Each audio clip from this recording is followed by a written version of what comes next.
इस वीडियो में हम आपको कुरान पाक की दो अजीम और बाबरकत सूरतें सुनाने जा रहे हैं, सूरह यासीन और सूरह रहमान। अगर आप इन दोनों सूरतों को सिर्फ एक मरतबा भी दिल से सुन लें तो इंशाअल्लाह अल्लाह आपके बिगड़े हुए काम बनना शुरू हो जाएंगे। दोस्तों, सूरह यासीन को कुरान का दिल कहा जाता है और सूरह रहमान दिलों को सुकून देने वाली सूरत है। ये ऐसी बाबरकत सूरत है कि जिस नेक मकसद के लिए भी सुना जाए अल्लाह के हुक्म से वो मकसद पूरा हो जाता है। जिस घर में इन सूरतों की तिलावत होती है वहाँ बेशुमार बरकतें नाजिल होती हैं और अल्लाह ताला उस घर के लोगों को परेशानियों और मुसीबतों से महफूज रखता है। अगर आप रोज़ाना सूरह यासीन और सूरह रहमान सुनने का मामूल बना लें तो कामयाबी आपका मुक़द्दर बन सकती है। अगर आपको लगता है कि आपके घर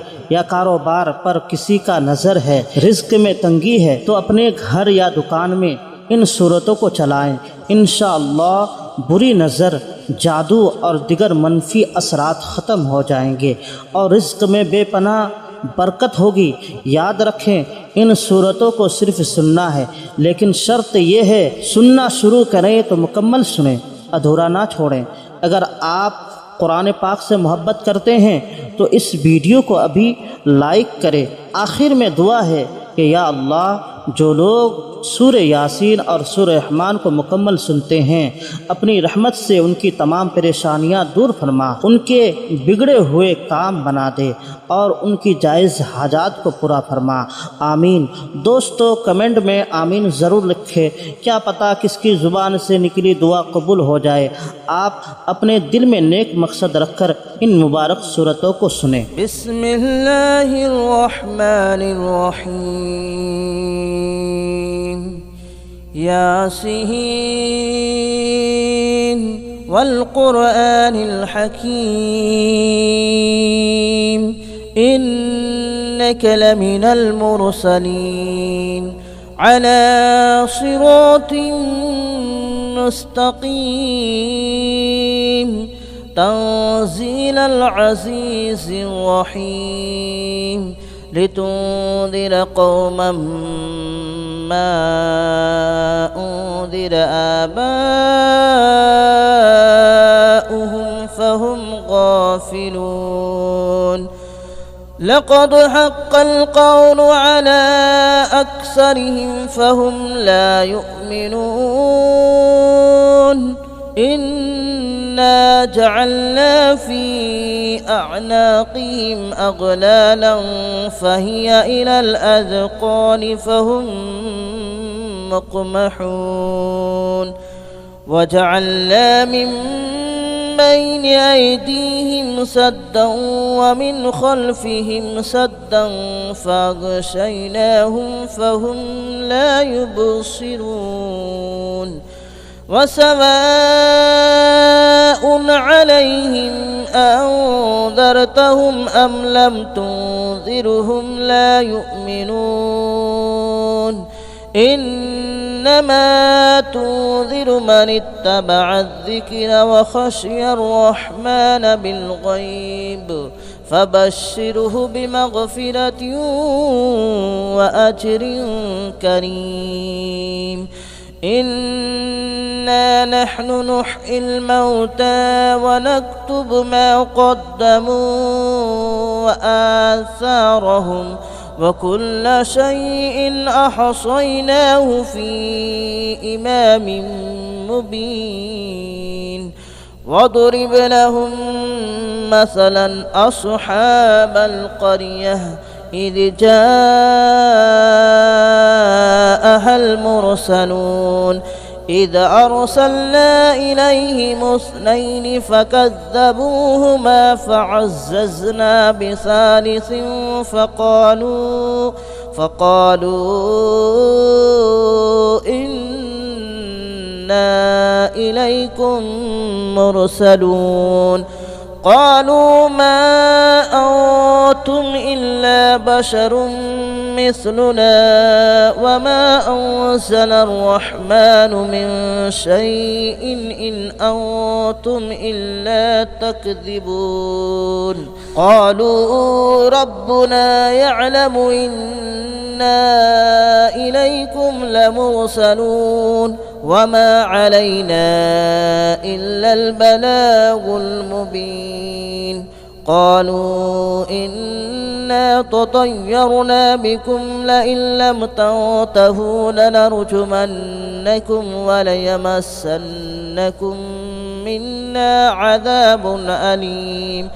قالوا طائركم معكم أئن ذكرتم بل أنتم قوم مسرفون وجاء من أقصى المدينة رجل يسعى قال يا قوم اتبعوا المرسلين اتبعوا من لا يسألكم أجرا وهم مهتدون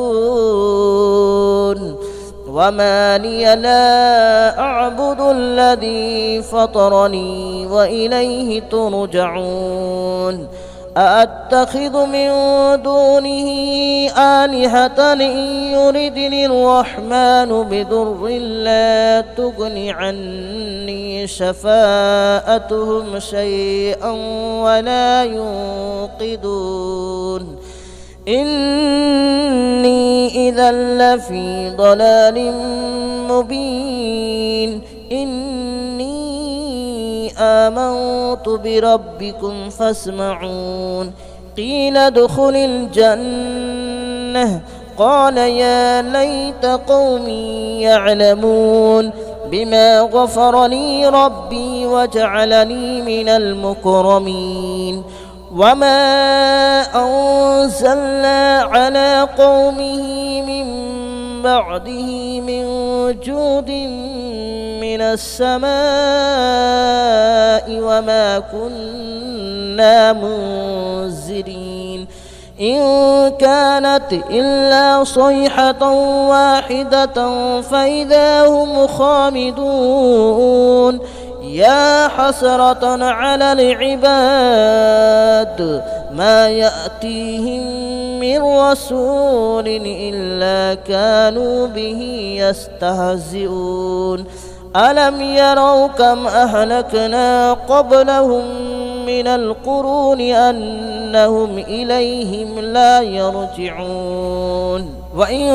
كل لما جميع لدينا محضرون وآية لهم الأرض الميتة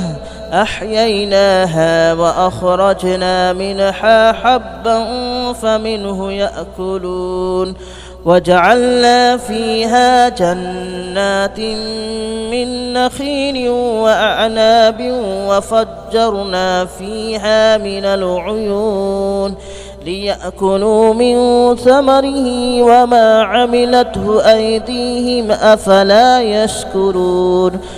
سبحان الذي خلق الأزواج كلها مما تنبت الأرض ومن أنفسهم ومما لا يعلمون وآية لهم الليل نسلخ منه النهار فإذا هم مظلمون والشمس تجري لمستقر لها ذلك تقدير العزيز العليم والقمر قدرناه منازل حتى عاد كالعرجون القديم لا الشمس ينبغي لها أن تدرك القمر ولا الليل سابق النهار وكل في فلك يسبحون وآية لهم ألا حملنا ذريتهم في الفلك المشحون وخلقنا لهم من مثله ما يركبون وإن نشأ نغرقهم فلا صريخ لهم ولا هم ينقذون إلا رحمة منا ومتاعا إلى حين وإذا قيل لهم اتقوا ما بين أيديكم وما خلفكم لعلكم ترحمون وما تأتيهم من آية من آيات ربهم إلا كانوا عنها معرضين وإذا قيل لهم أنفقوا مما رزقكم الله قال الذين كفروا للذين آمنوا أنطعم من لو يشاء الله أطعمه إن أنتم إلا في ضلال مبين ويقولون متى هذا الوعد إن كنتم صادقين ما ينظرون إلا صيحة واحدة تأخذهم وهم يخصمون فلا يستطيعون توصية ولا إلى أهلهم يرجعون ونفخ في الصور فإذا هم من الأجداث إلى ربهم ينسلون قالوا يا ويلنا من بعثنا من مرقدنا هذا ما وعد الرحمن وصدق المرسلون إن كانت إلا صيحة واحدة فإذا هم جميع لدينا محضرون فاليوم لا تظلم نفس شيئا ولا تجزون إلا ما كنتم تعملون إن أصحاب الجنة اليوم في شغل فاكهون هم وأزواجهم في ظلال على الأرائك متكئون لهم فيها فاكهة ولهم ما يدعون سلام قولا من رب رحيم وامتازوا اليوم أيها المجرمون ألم أعهد إليكم يا بني آدم ألا تعبدوا الشيطان ألم أعهد إليكم يا بني آدم ألا تعبدوا الشيطان إنه لكم عدو مبين وأن اعبدوني هذا صراط مستقيم ولقد أضل منكم جبلا كثيرا أفلم تكونوا تعقلون هذه جهنم التي كنتم توعدون اصلوها اليوم بما كنتم تكفرون اليوم نختم على أفواههم وتكلمنا أيديهم وتشهد أرجلهم بما كانوا يكسبون ولو نشاء لطمسنا على أعينهم فاستبقوا الصراط فأنى يبصرون ولو نشاء لمسخناهم على مكانتهم فما استطاعوا مضيا ولا يرجعون ومن نعمره ننكسه في الخلق أفلا يعقلون وما علمناه الشعر وما ينبغي له إن هو إلا ذكر وقرآن مبين لينذر من كان حيا ويحق القول على الكافرين أولم يروا أنا خلقنا لهم مما عملت أيدينا أنعاما فهم لها مالكون وذللناها لهم فمنها ركوبهم ومنها يأكلون ولهم فيها منافع ومشارب أفلا يشكرون واتخذوا من دون الله آلهة لعلهم ينصرون لا يستطيعون نصرهم وهم لهم جند محضرون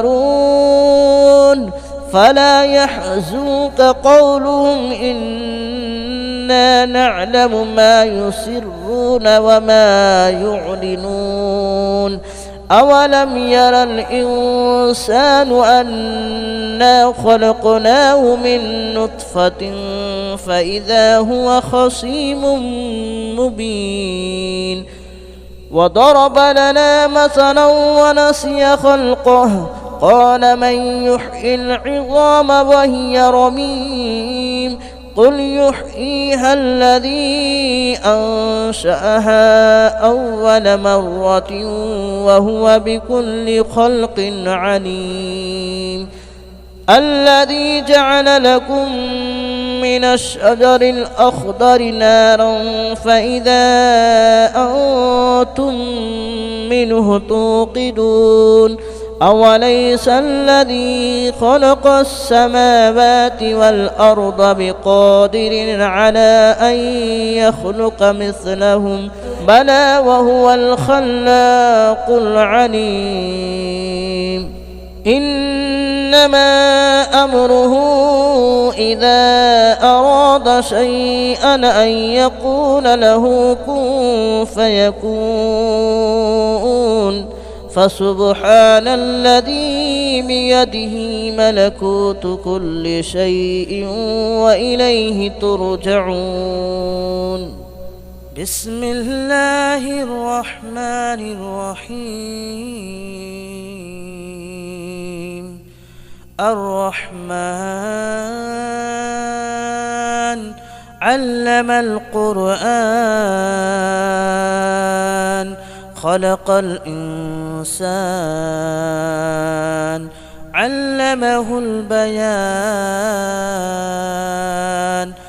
الشمس والقمر بحسبان والنجم والشجر يسجدان والسماء رفعها ووضع الميزان ألا تطغوا في الميزان وأقيموا الوزن بالقسط ولا تخسروا الميزان والأرض وضعها للأنام فيها فاكهة والنخل ذات الأكمام والحب ذو العصف والريحان فبأي آلاء ربكما تكذبان خلق الإنسان من صلصال كالفخار وخلق الجان من مارج من نار فبأي آلاء ربكما تكذبان رب المشرقين ورب المغربين فبأي آلاء ربكما تكذبان مرج البحرين يلتقيان بينهما برزخ لا يبغيان فبأي آلاء ربكما تكذبان يخرج منهما اللؤلؤ والمرجان فبأي آلاء ربكما تكذبان وله الجوار المنشآت في البحر كالأعلام فبأي آلاء ربكما تكذبان كل من عليها فان ويبقى وجه ربك ذو الجلال والإكرام فبأي آلاء ربكما تكذبان يسأله من في السماوات والأرض كل يوم هو في شأن فبأي آلاء ربكما تكذبان سنفرغ لكم أيها الثقلان فبأي آلاء ربكما تكذبان يا معشر الجن والإنس إن استطعتم أن تنفذوا من أقطار السماوات والأرض فانفذوا لا تنفذون إلا بسلطان فبأي آلاء ربكما تكذبان يرسل عليكما شواظ من نار ونحاس فلا تنتصران فبأي آلاء ربكما تكذبان فإذا انشقت السماء فكانت وردة كالدهان فبأي آلاء ربكما تكذبان فيومئذ لا يسأل عن ذنبه إنس ولا جان فبأي آلاء ربكما تكذبان يعرف المجرمون بسيماهم فيؤخذ بالنواصي والأقدام فبأي آلاء ربكما تكذبان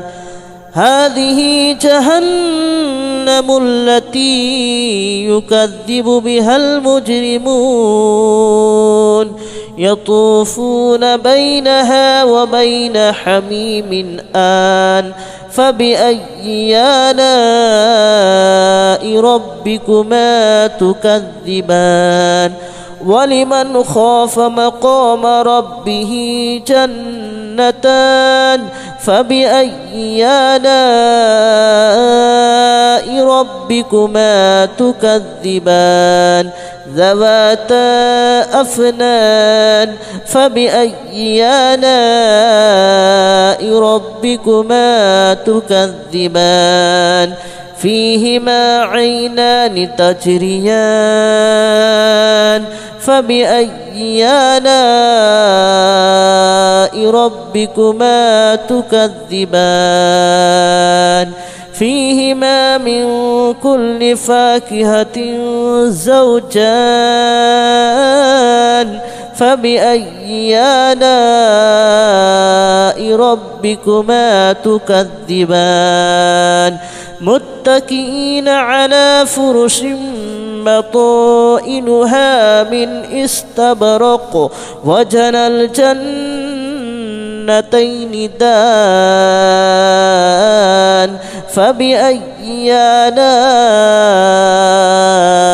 ربكما تكذبان فيهن قاصرات الطرف لم يطمثهن إنس قبلهم ولا جان فبأي آلاء ربكما تكذبان كأنهن الياقوت والمرجان فبأي آلاء ربكما تكذبان هل جزاء الإحسان إلا الإحسان فبأي آلاء ربكما تكذبان ومن دونهما جنتان فبأي آلاء ربكما تكذبان مدهامتان فبأي آلاء ربكما تكذبان فيهما عينان نضاختان فبأي آلاء ربكما تكذبان فيهما فاكهة ونخل ورمان فبأي آلاء ربكما تكذبان فيهن خيرات حسان فبأي آلاء ربكما تكذبان حور مقصورات في الخيام فبأي آلاء ربكما تكذبان لم يطمثهن إنس قبلهم ولا جان فبأي آلاء ربكما تكذبان متكئين على رفرف خضر وأبقري حسان فبأي آلاء ربكما تكذبان تبارك اسم ربك ذي الجلال والإكرام بسم الله الرحمن الرحيم إذا وقعت الواقعة ليس لوقعتها كاذبة خافضة رافعة إذا رجت الأرض رجا وبست الجبال بسا فكانت هباء منبثا وكنتم أزواجا ثلاثة فأصحاب الميمنة ما أصحاب الميمنة وأصحاب المشأمة ما أصحاب المشأمة والسابقون السابقون أولئك المقربون في جنات النعيم ثلة من الأولين وقليل من الآخرين على سرر موضونة متكئين عليها متقابلين يطوف عليهم ولدان مخلدون بأكواب وأباريق وكأس من معين لا يصدعون عنها ولا ينزفون وفاكهة مما يتخيرون ولحم طير مما يشتهون وحور عين كأمثال اللؤلؤ المكنون جزاء بما كانوا يعملون لا يسمعون فيها لغوا ولا تأثيما إلا قليلا سلاما سلاما وأصحاب اليمين ما أصحاب اليمين في سدر مخدود وطلح منضود وظل ممدود وماء مسكوب وفاكهة كثيرة لا مقطوعة ولا ممنوعة وفرش مرفوعة إنا أنشأناهن إن شاء فجعلناهن أبكارا عربا أترابا لأصحاب اليمين ثلة من الأولين وثلة من الآخرين وأصحاب الشمال ما أصحاب الشمال في سموم وحميم وظل من يحموم لا بارد ولا كريم إنهم كانوا قبل ذلك مترفين وكانوا يصرون على الحنث العظيم وكانوا يقولون أئذا متنا وكنا ترابا وعظاما أئنا لمبعوثون أو آباؤنا الأولون قل إن الأولين والآخرين لمجموعون إلى ميقات يوم معلوم ثم إنكم أيها الضالون المكذبون لآكلون من شجر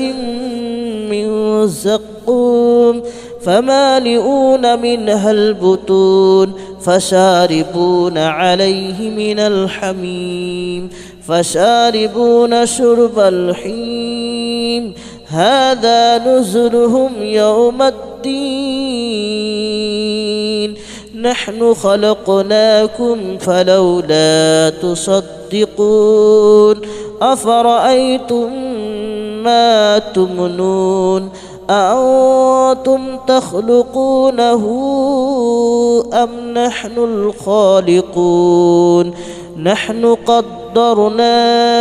بينكم الموت وما نحن بمسبوقين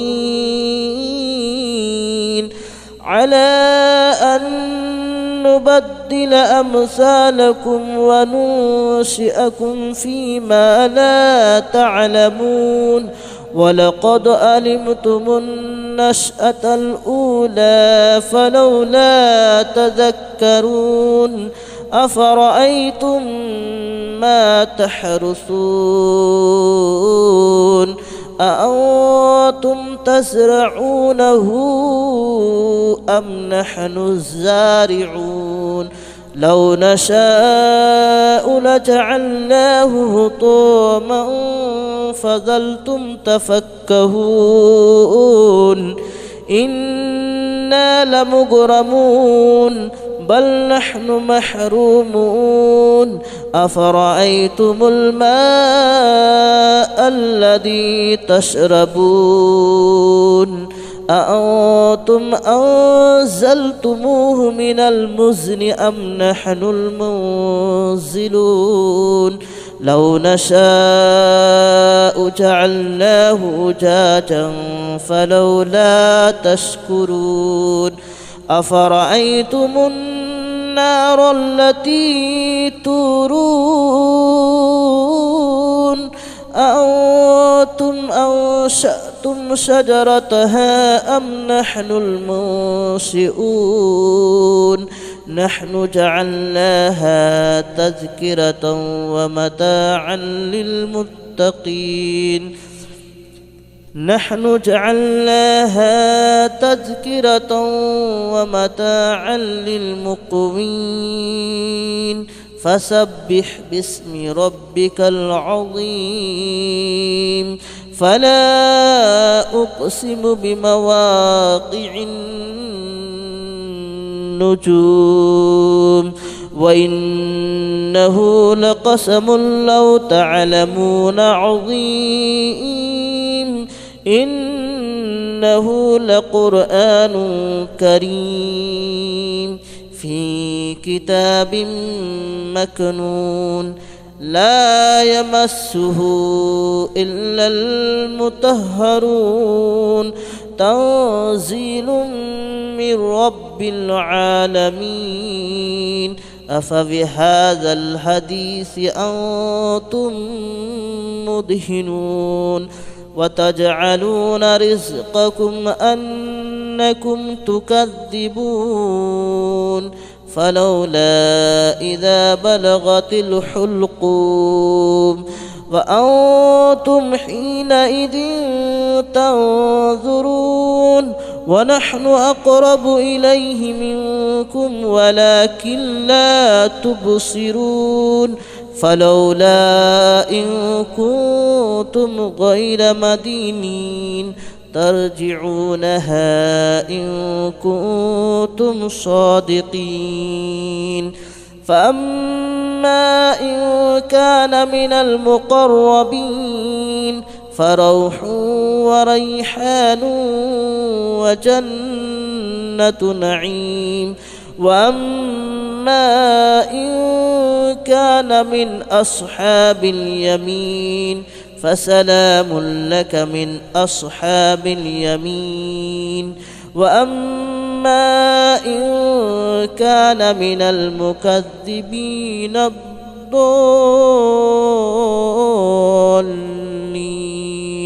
فنزل من حميم وتصلية جحيم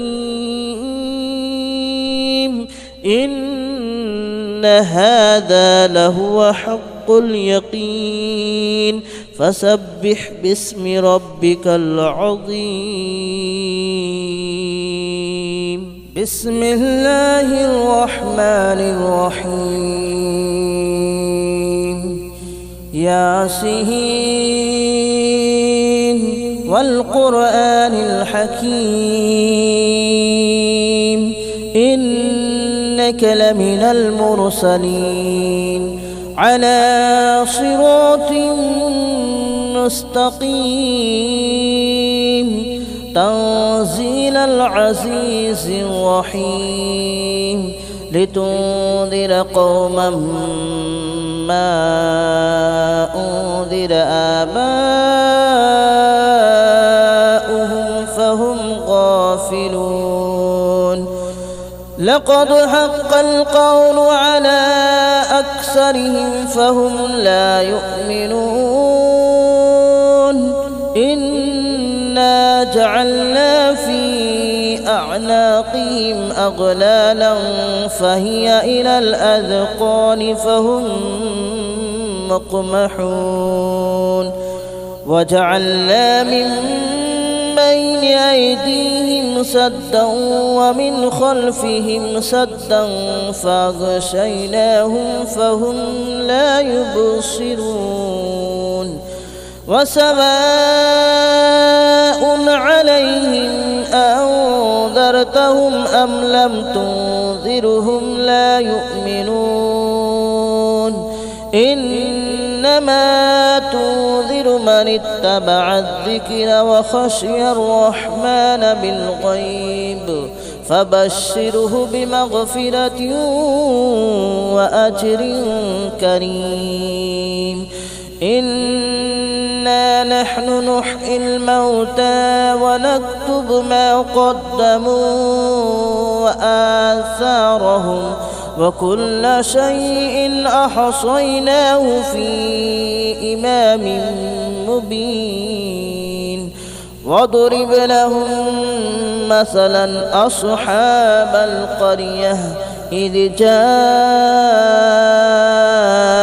المرسلون إذ أرسلنا إليهم 2 فكذبوهما فعززنا بثالث فقالوا إنا إليكم مرسلون قالوا ما أنتم إلا بشر مثلنا وما أنزل الرحمن من شيء إن أنتم إلا تكذبون قالوا ربنا يعلم إنا إليكم لمرسلون وما علينا إلا البلاغ المبين قالوا إنا تطيرنا بكم لئن لم تنتهوا لنرجمنكم وليمسنكم منا عذاب أليم قالوا طائركم معكم أئن ذكرتم بل أنتم قوم مسرفون وجاء من أقصى المدينة رجل يسعى قال يا قوم اتبعوا المرسلين اتبعوا من لا يسألكم أجرا وهم مهتدون وما لي لا أعبد الذي فطرني وإليه ترجعون أأتخذ من دونه آلهة إن يردني الرحمن بضر لا تغن عني شفاءتهم شيئا ولا ينقذون إني إذا لفي ضلال مبين آمنت بربكم فاسمعون قيل ادخل الجنة قال يا ليت قومي يعلمون بما غفر لي ربي وجعلني من المكرمين وما أنزلنا على قومه من بعده من جود من السماء وما كنا منزلين إن كانت إلا صيحة واحدة فإذا هم خامدون يا حسرة على العباد ما يأتيهم من رسول إلا كانوا به يستهزئون ألم يروا كم أهلكنا قبلهم من القرون أنهم إليهم لا يرجعون وإن كل لما جميع لدينا محضرون وآية لهم الأرض الميتة أحييناها وأخرجنا منها حبا فمنه يأكلون وجعلنا فيها جنات من نخيل وأعناب وفجرنا فيها من العيون ليأكلوا من ثمره وما عملته أيديهم أفلا يشكرون سبحان الذي خلق الأزواج كلها مما تنبت الأرض ومن أنفسهم ومما لا يعلمون وآية لهم الليل نسلخ منه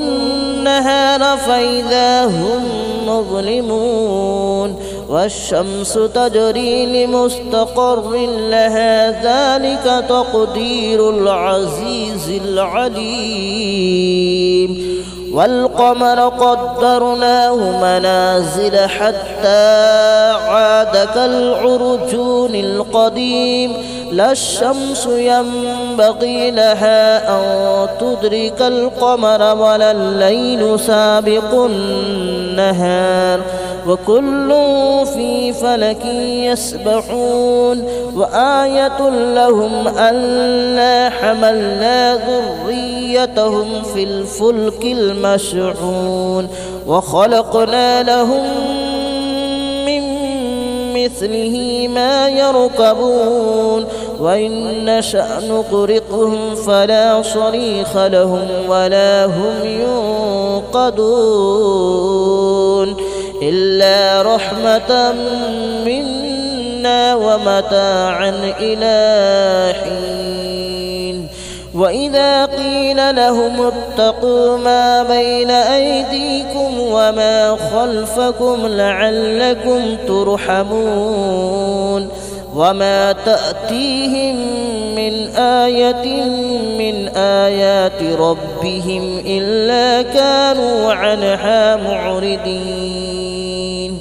وإذا قيل لهم أنفقوا مما رزقكم الله قال الذين كفروا للذين آمنوا أنطعم من لو يشاء الله أطعمه إن أنتم إلا في ضلال مبين ويقولون متى هذا الوعد إن كنتم صادقين ما ينظرون إلا صيحة واحدة تأخذهم وهم يخصمون فلا يستطيعون توصية ولا إلى أهلهم يرجعون ونفخ في الصور فإذا هم من الأجداث إلى ربهم ينسلون قالوا يا ويلنا من بعثنا من مرقدنا هذا ما وعد الرحمن وصدق المرسلون إن كانت إلا صيحة واحدة فإذا هم جميع لدينا محضرون فاليوم لا تظلم نفس شيئا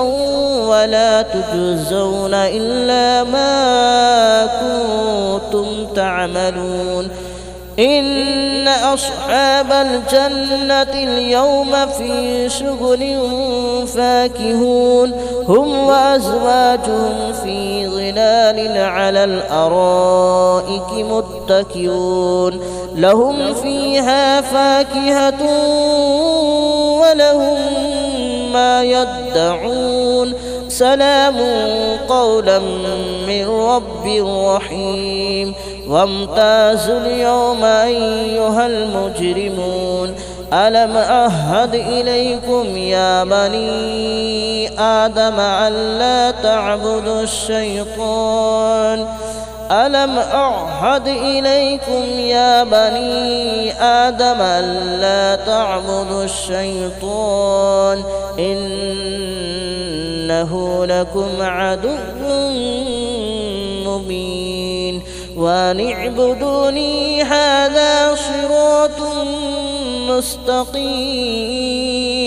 ولقد أضل منكم جبلا كثيرا أفلم تكونوا تعقلون هذه جهنم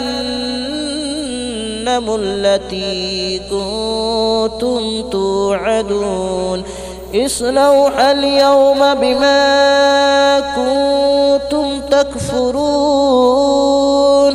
اليوم نختم على أفواههم وتكلمنا أيديهم وتشهد أرجلهم بما كانوا يكسبون ولو نشاء لطمسنا على أعينهم فاستبقوا الصراط فأنى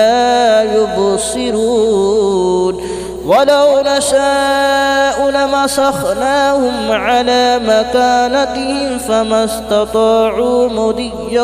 ولا يرجعون ومن نعمره ننكسه في الخلق أفلا يعقلون وما علمناه الشعر وما ينبغي له إن هو إلا ذكر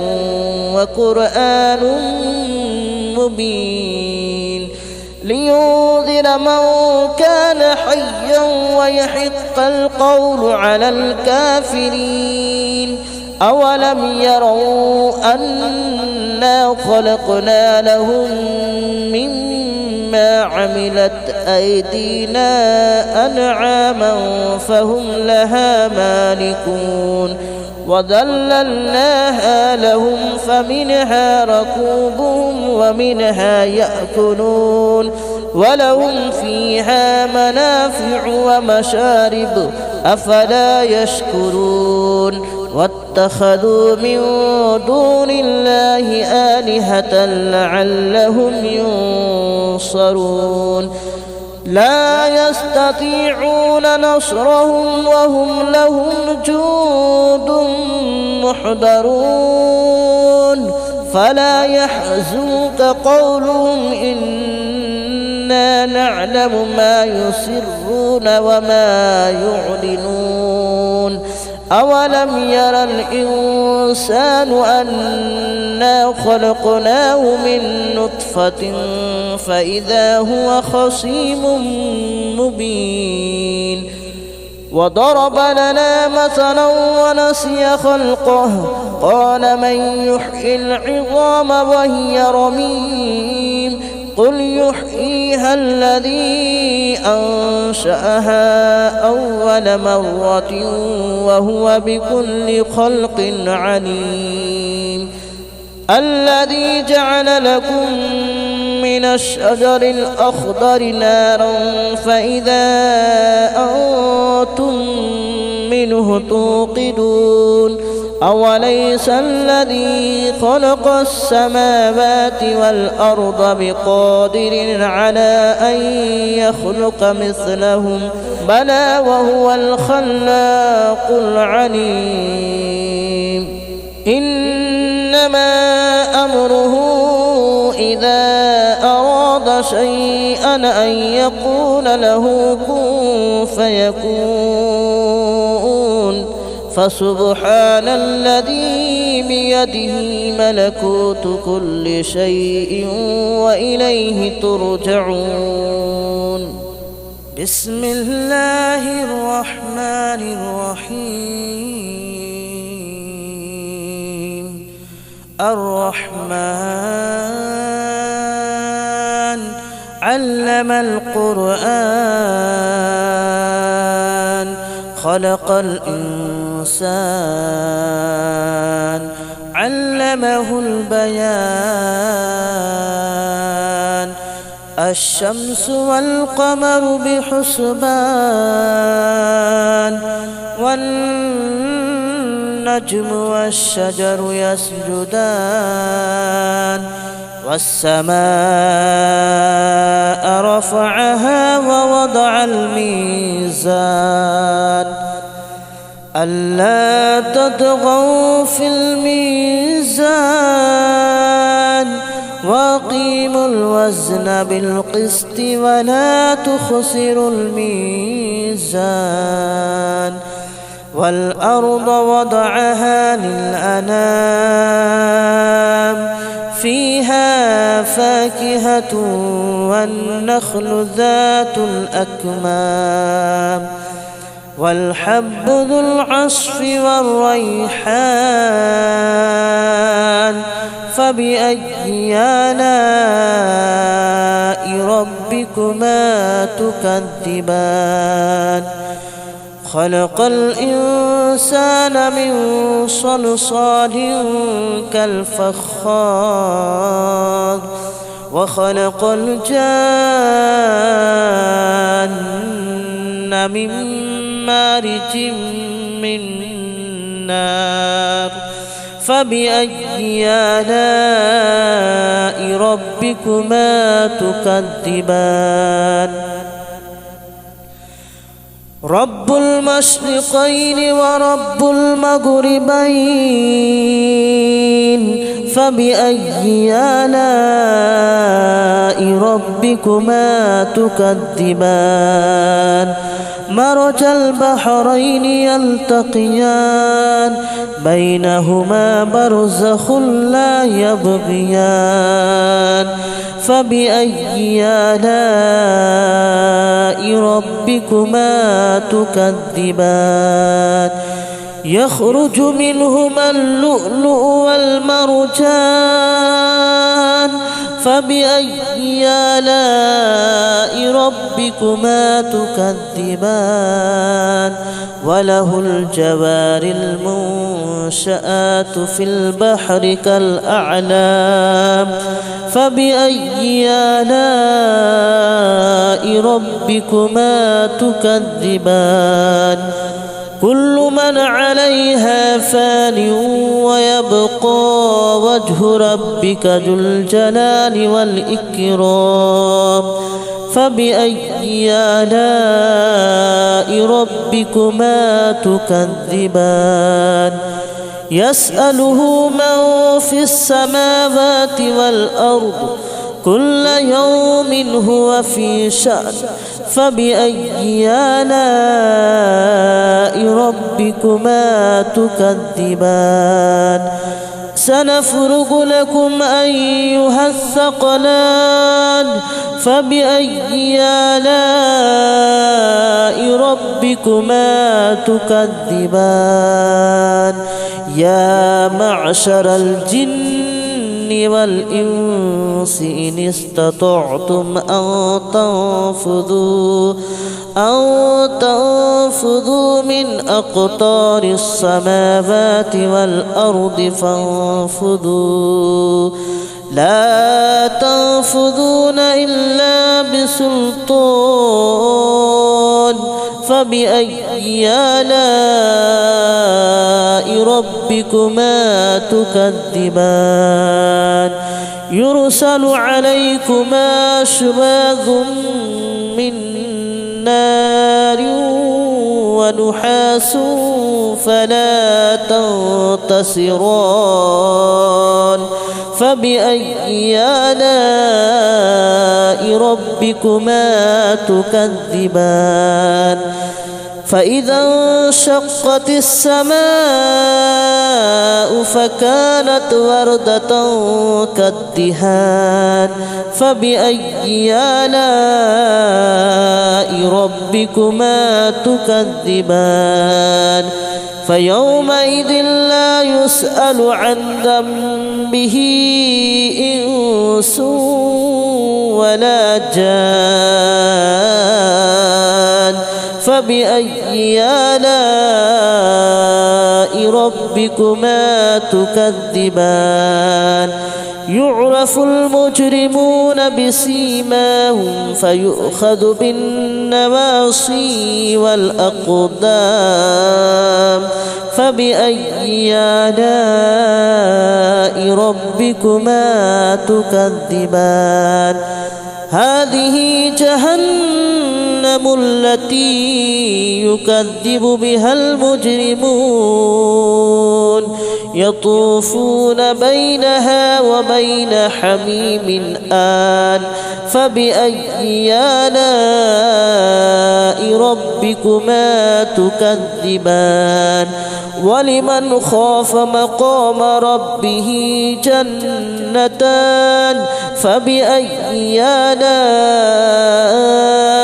ربكما تكذبان ذواتا أفنان فبأي آلاء ربكما تكذبان فيهما عينان تجريان فبأي آلاء ربكما تكذبان فيهما من كل فاكهة زوجان فبأي آلاء ربكما تكذبان متكئين على فرش مطائنها من استبرق وجنى الجنتين دان فبأي آلاء ربكما تكذبان فيهن قاصرات الطرف لم يطمثهن إنس قبلهم ولا جان فبأي آلاء ربكما تكذبان كأنهن الياقوت والمرجان فبأي آلاء ربكما تكذبان هل جزاء الإحسان إلا الإحسان فبأي آلاء ربكما تكذبان ومن دونهما جنتان فبأي آلاء ربكما تكذبان مدهامتان فبأي آلاء ربكما تكذبان فيهما عينان نضاختان فبأي آلاء ربكما تكذبان فيهما فاكهة ونخل ورمان فبأي آلاء ربكما تكذبان فيهن خيرات حسان فبأي آلاء ربكما تكذبان حور مقصورات في الخيام فبأي آلاء ربكما تكذبان لم يطمثهن إنس قبلهم ولا جان فبأي آلاء ربكما تكذبان متكئين على رفرف خضر وأبقري حسان فبأي آلاء ربكما تكذبان تبارك اسم ربك ذي الجلال والإكرام بسم الله الرحمن الرحيم إذا وقعت الواقعة ليس لوقعتها كاذبة خافضة رافعة إذا رجت الأرض رجا وبست الجبال بسا فكانت هباء منبثا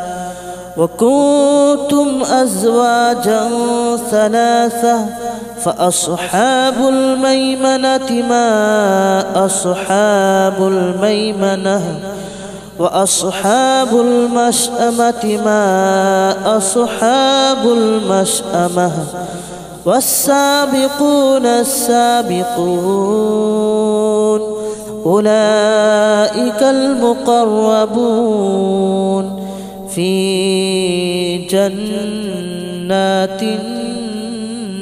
النعيم ثلة من الأولين وقليل من الآخرين على سرر موضونة متكئين عليها متقابلين يطوف عليهم ولدان مخلدون بأكواب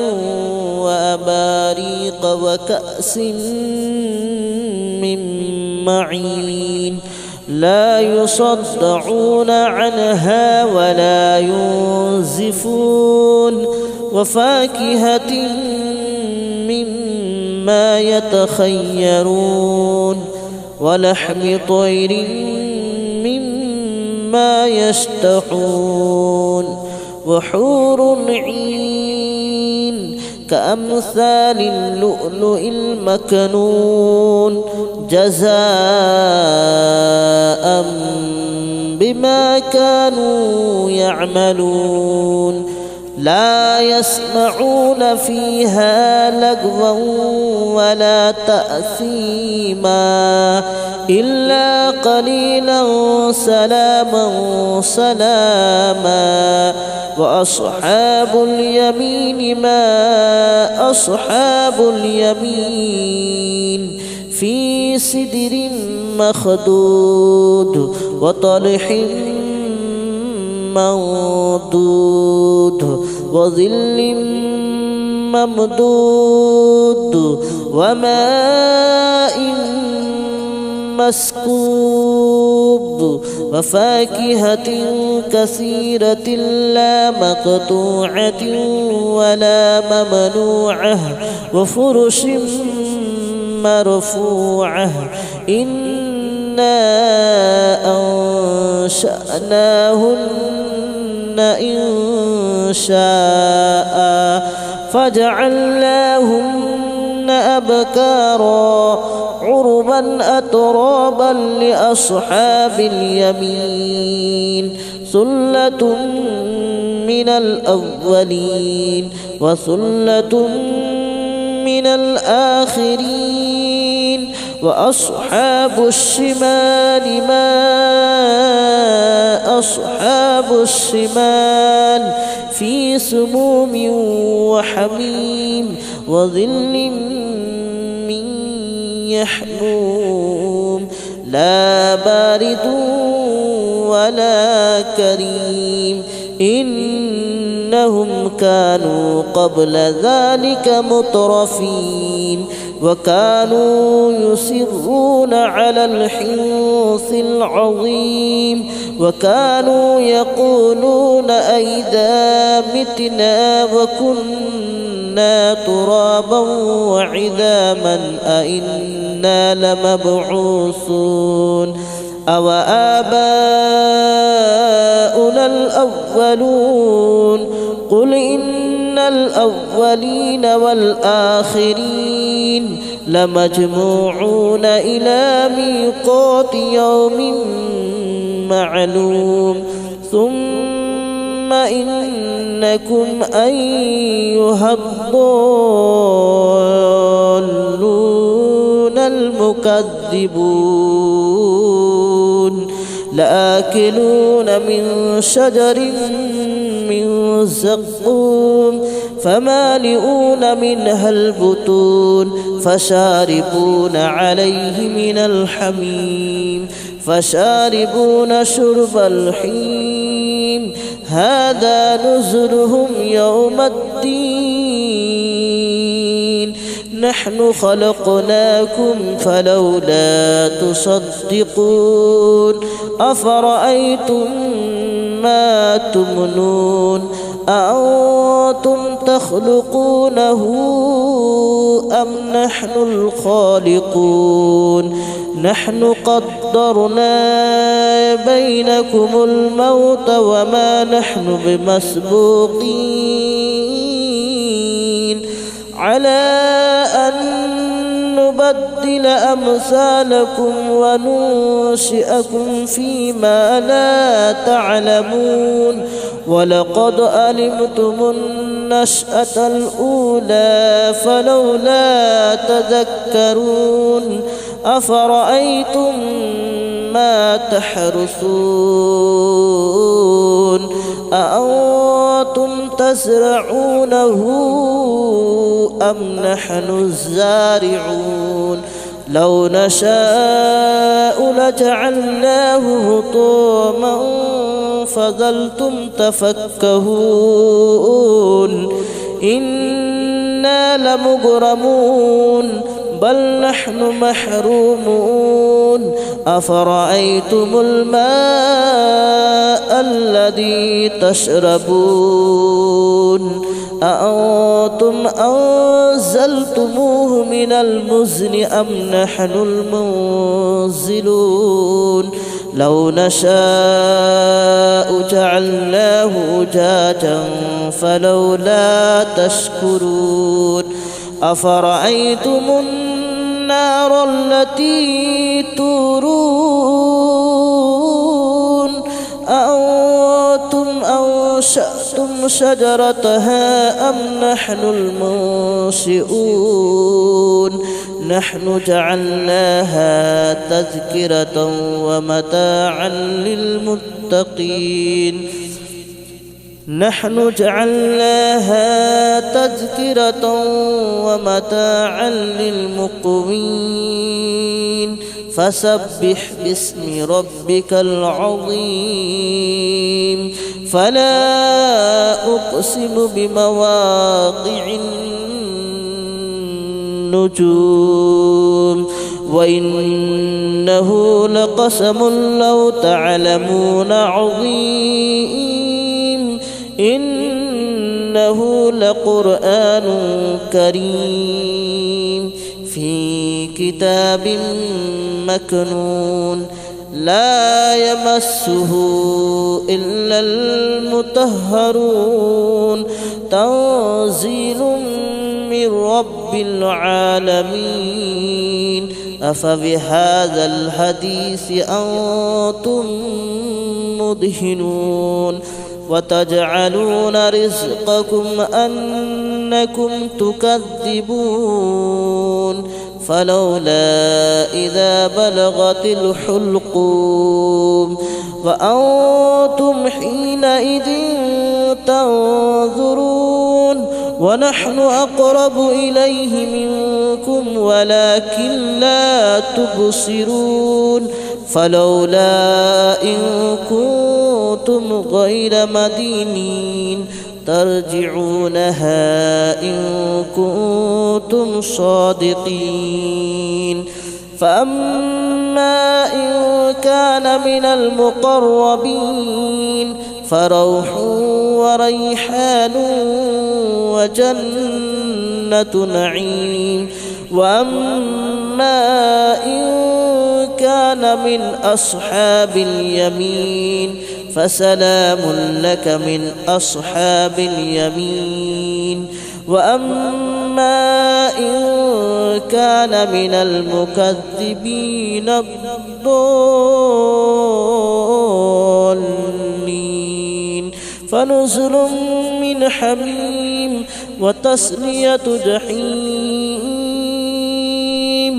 إن هذا لهو حق اليقين فسبح باسم ربك العظيم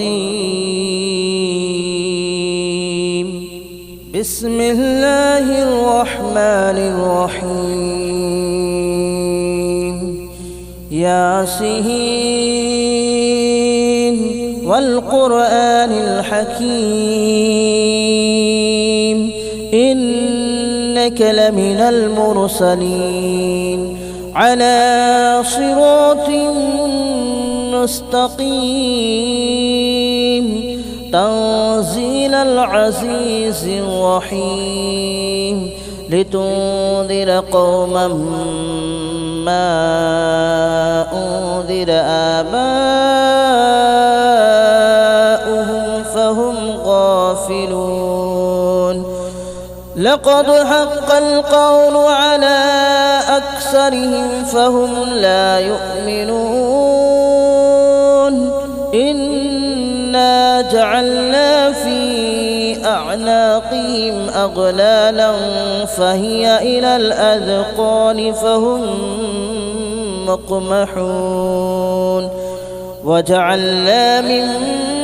بين أيديهم سدا ومن خلفهم سدا فأغشيناهم فهم لا يبصرون وسواء عليهم أنذرتهم أم لم تنذرهم لا يؤمنون إنما تنذر من اتبع الذكر وخشي الرحمن بالغيب فبشره بمغفرة وأجر كريم إنا نحن نحيي الموتى ونكتب ما قدموا وآثارهم وكل شيء أحصيناه في إمام مبين واضرب لهم مثلا أصحاب القرية إذ جاءها المرسلون إذ أرسلنا إليهم اثنين فكذبوهما فعززنا بثالث فقالوا إنا إليكم مرسلون قالوا ما أنتم إلا بشر مثلنا وما أنزل الرحمن من شيء إن أنتم إلا تكذبون قالوا ربنا يعلم إنا إليكم لمرسلون وما علينا إلا البلاغ المبين قالوا إنا تطيرنا بكم لئن لم تنتهوا لنرجمنكم وليمسنكم منا عذاب أليم قالوا طائركم معكم أئن ذكرتم بل أنتم قوم مسرفون وجاء من أقصى المدينة رجل يسعى قال يا قوم اتبعوا المرسلين اتبعوا من لا يسألكم أجرا وهم مهتدون وما لي لا أعبد الذي فطرني وإليه ترجعون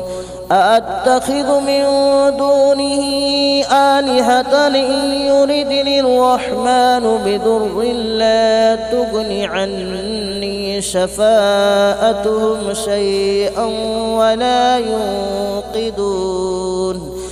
إني إذا لفي ضلال مبين آمنت بربكم فاسمعون قيل ادخل الجنة قال يا ليت قومي يعلمون بما غفر لي ربي وجعلني من المكرمين وما أنزلنا على قومه من بعده من جود من السماء وما كنا منزلين إن كانت إلا صيحة واحدة فإذا هم خامدون يا حسرة على العباد ما يأتيهم من رسول إلا كانوا به يستهزئون ألم يروا كم أهلكنا قبلهم من القرون أنهم إليهم لا يرجعون وإن كل لما جميع لدينا محضرون وآية لهم الأرض الميتة أحييناها وأخرجنا منها حبا فمنه يأكلون وجعلنا فيها جنات من نخيل وأعناب وفجرنا فيها من العيون ليأكلوا من ثمره وما عملته أيديهم أفلا يشكرون سبحان الذي خلق الأزواج كلها مما تنبت الأرض ومن أنفسهم ومما لا يعلمون وآية لهم الليل نسلخ منه النهار فإذا هم مظلمون والشمس تجري لمستقر لها ذلك تقدير العزيز العليم والقمر قدرناه منازل حتى عاد كالعرجون القديم لا الشمس ينبغي لها أن تدرك القمر ولا الليل سابق النهار وكل في فلك يسبحون وآية لهم ألا حملنا ذريتهم في الفلك المشحون وخلقنا لهم من مثله ما يركبون وإن نشأ نغرقهم فلا صريخ لهم ولا هم ينقذون إلا رحمة منا ومتاعا إلى حين وإذا قيل لهم اتقوا ما بين أيديكم وما خلفكم لعلكم ترحمون وما تأتيهم من آية من آيات ربهم إلا كانوا عنها معرضين وإذا قيل لهم أنفقوا مما رزقكم الله قال الذين كفروا للذين آمنوا أنطعم من لو يشاء الله أطعمه إن أنتم إلا في ضلال مبين ويقولون متى هذا الوعد إن كنتم صادقين ما ينظرون إلا صيحة واحدة تأخذهم وهم يخصمون فلا يستطيعون توصية ولا إلى أهلهم يرجعون ونفخ في الصور فإذا هم من الأجداث إلى ربهم ينسلون قالوا يا ويلنا من بعثنا من مرقدنا هذا ما وعد الرحمن وصدق المرسلون إن كانت إلا صيحة واحدة فإذا هم جميع لدينا محضرون فاليوم لا تظلم نفس شيئا ولا تجزون إلا ما كنتم تعملون إن أصحاب الجنة اليوم في شغل فاكهون هم وأزواجهم في ظلال على الأرائك متكئون لهم فيها فاكهة ولهم ما يدعون سلام قولا من رب رحيم وامتازوا اليوم أيها المجرمون ألم أعهد إليكم يا بني آدم ألا تعبدوا الشيطان ألم أعهد إليكم يا بني آدم ألا تعبدوا الشيطان إنه لكم عدو مبين وأن اعبدوني هذا صراط مستقيم ولقد أضل منكم جبلا كثيرا أفلم تكونوا تعقلون هذه جهنم التي كنتم توعدون اصلوها اليوم بما كنتم تكفرون اليوم نختم على أفواههم وتكلمنا أيديهم وتشهد أرجلهم بما كانوا يكسبون ولو نشاء لطمسنا على أعينهم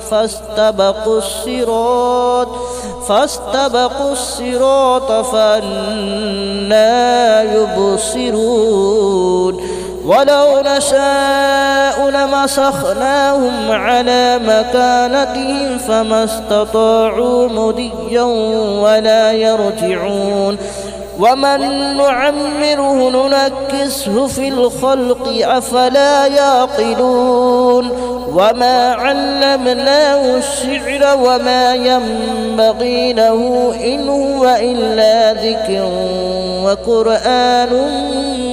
مبين لينذر من كان حيا ويحق القول على الكافرين أولم يروا أنا خلقنا لهم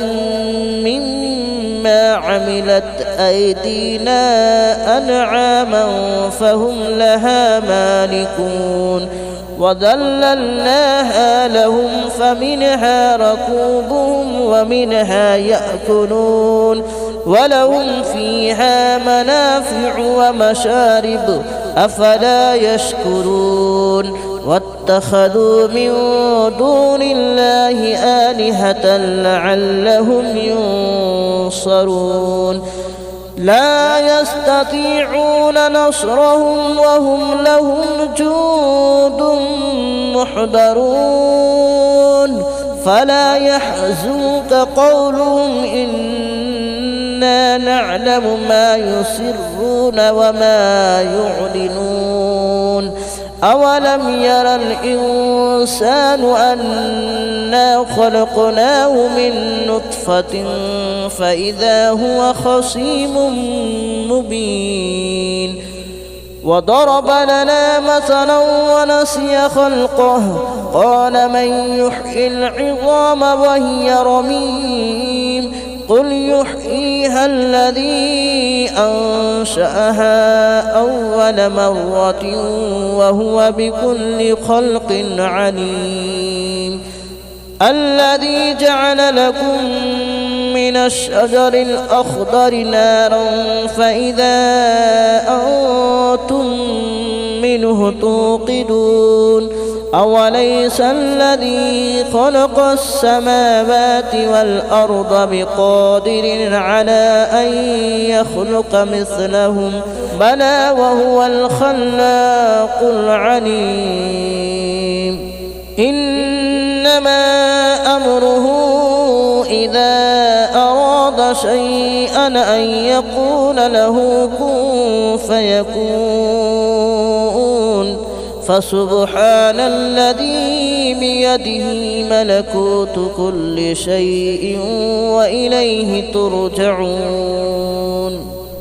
بسم الله الرحمن الرحيم الرحمن علم القرآن خلق الإنسان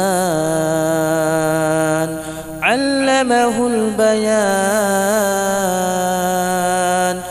الشمس والقمر بحسبان